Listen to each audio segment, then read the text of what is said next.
तो महाराज जी, मेरे छोटे बच्चे का भी क्वेश्चन था कि जब हनुमान जी ने राम नाम लिखा तो पत्थर तैरे। बोले पापा मैं जब लिख रहा हूँ तो डूब रहा है। क्योंकि तुम्हारी अभी भावना उस कोटि की नहीं है। भजन भाव निष्ठा तदात्म। एक जब फकीर अपनी स्थिति से बोलता है राम, वाहेगुरु, कृष्ण, राधा, उसका जो प्रभाव है, क्योंकि वो तन्मय, वो उसी में लगन से, हमारी तन्मयता प्रीति नहीं है। जो हनुमान जी में राम जी के प्रति प्रीति है, जो हनुमान जी के हृदय में राम नाम की प्रीति है, वो प्रीति थोड़ी है। हनुमान जी उस प्रीति में भरकर जब लिखा तो तैर गया, पाषाण भी तैर गया। समझ रहे ना? हम हनुमान जी से प्रीति वाली समानता थोड़ी। हनुमान जी के अंदर जो राम नाम की प्रीति है, वो प्रीति हमारे अंदर अभी नहीं। जपे आ जाएगी, वैसे ही जप करे जैसे तन्मयता में, तो आ जाएगी, स्थिति आ जाएगी। देखो, जैसे कहते हैं शरीर तो यहीं छूट जाता है, फिर दंड किसको मिलता है? तो शरीर तो स्वप्न में भी यहीं पड़ा सैया में होता है, और जब स्वप्न में थप्पड़ डंडा चलते तो चीख पड़ते हैं लोग, नहीं चीख पड़ते? और ना कोई डंडा होता है ना कोई पिटाई होती है। और बोले क्या है, क्या हुआ? अरे बोले यार स्वप्न देख रहे थे। नहीं, शरीर तो यहीं था सैया पे, और पिटाई किसकी हो रही थी? तुम्हारी हो रही थी, और तुम पिट रहे थे और कोई पीटने वाला नहीं था, तब तुम चीख पड़े। और जब नरक में वास्तविक पीटने वाला पीटेगा तब फिर क्या होगा? तो इसीलिए हम कह रहे पाप कर्म मत करो, ये चतुराई में मत रहो कि यही सब भोगना पड़ता है। नहीं नहीं भैया, वो तो पुलिस जो घर से डंडा शुरू किया वो अलग थे, जो वहां थाने में मारे बंद किले के अंदर, थाने के अंदर, वो अलग थे। लेकिन जब न्यायाधीश के सामने गए, अब उस कर्म का न्याय होगा। अभी तक तो ब्याजे में ठोकते रहे। छाती की बात आपको कह रहे हैं कि आज जो हम बचपन से लेकर के साधनात्मक जीवन व्यतीत करते हुए जो मुझे प्राप्त हुआ, वो नाम पर विश्वास प्राप्त हुआ है।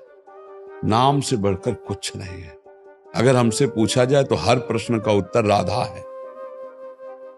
आप नाम सुना दो पक्का, जैसे आपके प्रश्न का उत्तर, हर प्रश्न का उत्तर नाम है। और ये पूरे जीवन में साधना करके बता रहा हूं बच्चा, गायत्री अनुष्ठान, यौगिक मार्ग, सन्यास का पूरा सब, वो सब का जो फाइनल आया है वो नाम आया है। नाम से सीधे भगवत प्राप्ति है, सीधे।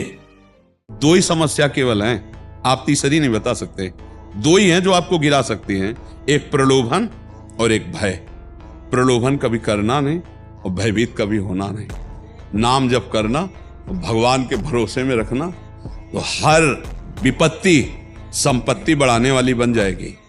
हर भय तुम्हें ऊंचा उठा देगा, और अगर टूट गए तो बिखर गए, फिर क्या है? हमारे पापों की सजा हमें इस जीवन में भोगनी पड़ती है, और हमारी मृत्यु के पश्चात हमें नरक में भी सजा भोगनी पड़ती है। हमारा दोबारा जन्म होता है तो हमारे पिछले प्रारब्ध हमें क्यों परेशान करते हैं, जबकि हम हमारी सजा तो नरक में भोग चुके हैं।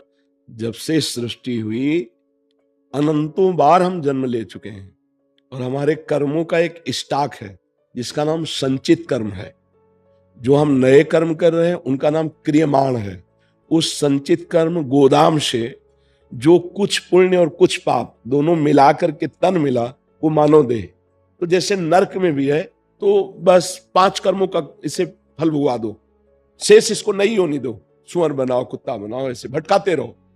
फिर एक बार मनुष्य जन्म दिया गया, अब वो चाहे पूरा रजिस्टर भस्म कर सकता है, नए कर्म ऐसे कर सकता है जिससे भगवान मिले, पर फिर चूक, फिर वो तो इतना स्टॉक पुराना जमा है कि हमसे कोई नया कर्म ना हो तो भी हमें नरक भोगना पड़ेगा। अब एक कह रहा है कि नाम जपने से क्या होगा, हमारा पेट भर जाएगा। क्या नाम जप? उसके लिए तो हमको काम ही करना पड़ेगा ना। तो ये कब मना किया गया कि आप काम मत करो? अगर आपको ऐसा लगता है कि क्या नाम जप से पेट भर जाएगा क्या, तो सच्ची मानिए पूरे विश्व का पेट आप कमा के भर रहे हैं क्या? सबका पेट विश्वंभर भर रहा है। किसी किसी को एक मन भोजन चाहिए, विशालकाय शरीर, तो भगवान एक मन भोजन उसे देते हैं और खूब हष्ट पुष्ट रखते हैं। तो ऐसा ना सोचा जाए कि भगवान के नाम जपने से क्या तुम्हारा पेट, क्या तुम में इतनी सामर्थ्य आ जाए कि विश्व का भरण पोषण करने वाले भगवान को अधीन कर लोगे भजन बल से? ये पोषण उनके एक माया के इशारे से हो रहा है। तुम में जो पावर भी है वो भगवान का ही दिया हुआ है। गृहस्थ है, फावड़ा चलाते हुए नाम जप करो, ऑफिस जाते हुए नाम जप करो। हम माताओं बहनों को कहते हैं जब तक तुम्हारे पति ऑफिस ना चले जाए पूजा मत खोलो।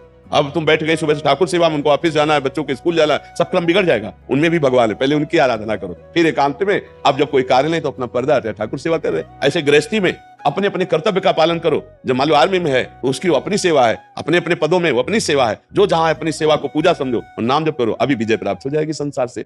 वही चतुर है जो समझ पावे कि आखिरकार रहस्य क्या है। बार बार भोगने पर भी सुख नहीं, बार बार इस सब पर, तो सुख तो कोई और है। एक बार कदम अंदर की तरफ बढ़ावे, अंदर की तरफ।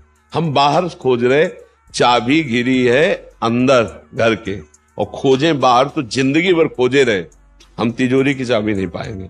वो अंदर चाबी, वो अंदर है, खुल गई ना तो माला माल हो जाओगे। कई बार कहा है अंदर का मामला है। इस मन को अभी जो विषयों में जाता है इसको हटाओ, राधा राधा राधा, इसी से मन की बातें डिलीट होंगी और मन हटेगा। कृष्ण जी के साथ बिताए हुए कोई भी स्मृति हमारे पास नहीं है और माया के आकर्षण और चित्त में माया की स्मृतियां भरी पड़ी हैं, तो फिर हम महत्व बुद्धि भगवान में कैसे लगाएं? आप अपने को जानते हो, अपने को देखा है, अपने से मिले हो कभी? इस ढांचे को अपना मानते हो जो है ही नहीं? आप जानते हो कि आप ये नहीं हो। अपने लिए ही शरीर को प्यार करते हो, अपने लिए ही स्त्री को प्यार करते हो, अपने लिए ही धन कमाते हो। सारा का सारा प्यार का जो ढोंग है वो अपने सुख के लिए। मेरे सदगुरु मुझे बताते हैं कि तुम्हारे असली पापा ये श्री कृष्ण है, और कह दो कि उनके लीला चरित्र, तो भगवान व्यास देव जी भगवान अवतरित होकर गान कर रहे हैं। अगर उनके लीलाओं का गान करें तो हमारे पास स्मृति क्यों नहीं है? श्रीमद् भागवत में लिखी हुई उनकी लीलाएं परम सत्य त्रिकाल सत्य जो लिखी वो देखी जा रहे हैं, अभी देखी जा रहे हैं, अभी श्री कृष्ण से मिला जा रहा है। लेकिन आप मिलना चाहते हो क्या श्री कृष्ण से? कहां मिलना चाहते हो? आपकी तो वासनाएं भोगों में है, आपका तो शरीर अभिमान है। कभी रोए एकांत में 1 घंटा बैठकर श्री कृष्ण के लिए, हाँ कृष्ण आपके बिना जिया नहीं जा रहा, तो प्यार ही नहीं है। तो यार अपने अंशी पिता को पहचानने के लिए गुरु की बात मानी जाती है, जैसे बाप को पहचानने के लिए माता ही प्रमाण है, दूसरा नहीं प्रमाण है। तो नाम जप करो, कोई गंदा आहार मत करो, और देखो हृदय की कैसी आपकी धरा बनती चली जाती है। महाराज जी, लोग हर हर महादेव बोलते हैं, हाथ ऊपर उठाकर बोलते हैं। महाराज जी इसका क्या मतलब? हाथ देखो, हाथ उठा करके तो अपने आराध्य देव का सबको हम बोलते हैं जय जय श्री राधे।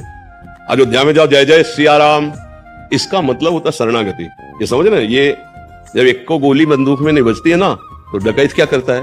क्या करता? बंद हाँ सर मार ला ले ये है ना जिसे हम शास्त्रीय भाषा में शरणागति कहते हैं, उसे आप अंग्रेजी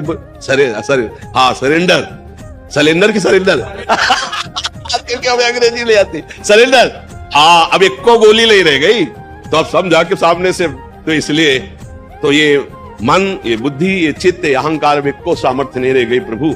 अब आपकी शरण में तो जय जय श्री राधे या जय जय सियाराम या नमः पार्वती पते हर हर हर भार, तो ये जो है ये हमारी शरणागति का प्रतीक है। और हम जिस इष्ट के आराधना में लगे होते हैं हम उनकी जय जयकार करते हैं। हर जीव जीना चाहता है, हर जीव को अपना शरीर वैसे प्रिय जैसे आपको मनुष्य शरीर प्रिय है।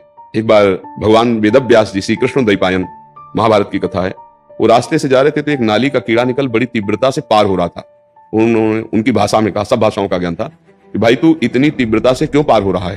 तो उनका, महाराज तुम्हें घर घर करती हुई ये गाड़ी सुनाई दे रही, ये आएगी और मुझे रौंद देगी, मैं मर जाऊंगा। तो बोले तुम्हें मर जाना अच्छा है, नाली के कीड़ा ही तो हो, तुम्हें दूसरी योनि मिलेगी। तो जो उत्तर दिया कि आपको श्री कृष्ण द्वैपायन व्यास शरीर जितना प्रिय है उतना ही मुझे कीड़े का शरीर प्रिय है। हर जीव को प्रिय, मतलब आप दूसरे के प्रिय शरीर का आहार कर रहे हैं जबकि आपके लिए वो निर्धारित नहीं है। आप अपराध कर रहे हैं, पाप कर रहे हैं, ये राक्षसी भाव ला रहे हैं। किसके कारण? प्राणों का पोषण और सुख बढ़ेगा, इसके कारण। जो सुख भोगता भाव है यही हमसे पापाचरण करा रहा है। यदि धर्म की रेखा के अंतर्गत आप सुख भोगेंगे, सांसारिक भी, तो आप धीरे धीरे निष्पाप होकर भगवान को प्राप्त हो जाएंगे। धर्म के विरुद्ध भोग भोगेंगे, धीरे धीरे पापात्मा होकर दुर्गति को प्राप्त हो जाएंगे। अब हमारा सुधार होना चाहिए। इस जगत में ना तुम कभी सुखी हुए हो ना सुखी हो पाओगे यदि भजन नहीं करोगे। देखो, आज देखने में लग रहा है कि माता पिता के साथ बड़ा अन्याय हो रहा है, लेकिन सत्य पूछो तो ये उनके कर्म का फल उनको देखने को मिल रहा है। न कभी राम बोले, न कृष्ण बोले, न हरि बोले, पूरा जीवन केवल इसी में लगाया। तो देख परिणाम, जिनके लिए जीवन लगाया वही तेरा जीवन लेने के लिए तत्पर हो रहा है, वो वही तेरा नाश कर रहा है। जिसको तूने सजाया वही तुझे दंड दे रहा है। क्यों? भगवान का विरोधी भाव रखने वाला कभी सुखी नहीं हो सकता। खूब भोग भोग लिए, तुम्हें याद नहीं है। जैसे कई बार हमने स्मृति दिलाई कि 9 महीने मां के गर्भ में इसी जन्म में रहे, कुछ याद है? 1% भी याद है तुम्हें? ज्यादा समय नहीं हुआ, कोई 50 वर्ष, कोई 40 वर्ष, कोई 30 वर्ष, 25 वर्ष, ऐसे सब बैठे हो। आप विचार करके देखो कि ज्यादा लंबा समय नहीं गया, इसी जन्म की बात है। क्या आपको याद है कि मां के गर्भ में तुमने क्या दुख भोगा? 100 में 1% याद है? नहीं याद है। फिर पीछे जन्म की क्या जानोगे? संसार के बीच में तूने क्या क्या नहीं किया। बहुत से पाप किए, बहुत से भोग भोगे। अब बुद्धि ठिकाने लगा लो, सावधान हो जाओ। अभी सब मिटा सकते हो, सब गलतियां मिटा सकते हो, अभी बहुत अच्छे बन सकते हो, अभी भगवत प्राप्ति कर सकते हो। पूरा जीवन गलती करता रहा, जामिल अंतिम में नारायण निकल गया तो भगवत प्राप्त हो गया। अपना पता नहीं कब अंतिम, अब सुधार लो। महाराज जब हम चालीसा आदि पढ़ते हैं तब अंत में जिस प्रकार तुलसीदास सदा हरि चेरा की जगह हम, जैसे मेरा नाम अमित जोशी है तो अमित जोशी नहीं। सदा हरि चेरा कह सकते हैं? नहीं, जो लिखा है वही बोलो। चेरे हैं उनके, दास हैं, ये नाम तो बाहरी है तुम्हारा, अंदर तो वही है, उन्हीं का दासत्व है। हम उस समय तुलसीदास जी जैसे भाव से कह रहे हैं, तुलसीदास सदा हरि चेरा, ऐसे मेरा भी स्वरूप, जो तुलसीदास जी का स्वरूप वही मेरा स्वरूप है। उस समय मैं तन्मय हो गया और उसी भाव में अलग से नाम ने, छाप उन्हीं की जिन्होंने लिखा है, छाप नहीं बदलनी है। नहीं, वो एक तरह से वो अपराध है। जिसका पद है उसी की छाप होनी चाहिए, तुम अपनी छाप कैसे लगा सकते हो? जिसकी रचना है उसी की छाप होनी चाहिए, चोरी हो जाएगी, ये अपराध बन जाएगा। जिसकी बात है उसी की बात करो। पूज्य बाबा ने अमुक बात कही है, पूज्य अमुक संत ने अमुक बात कही है, उसकी छाप लगाओ, उनकी बात है, उनकी बात हम सामने रख रहे हैं। तुलसीदास सदा हरि चेरा, कीजय नाथ हृदय में डेरा। उस समय तुलसीदास हम बन गए, हमारा भाव उसी दासत्व में आ गया, कीजय नाथ हृदय में डेरा। छाप नहीं बदलनी कि हम अपना नाम बदल दें, ठीक है।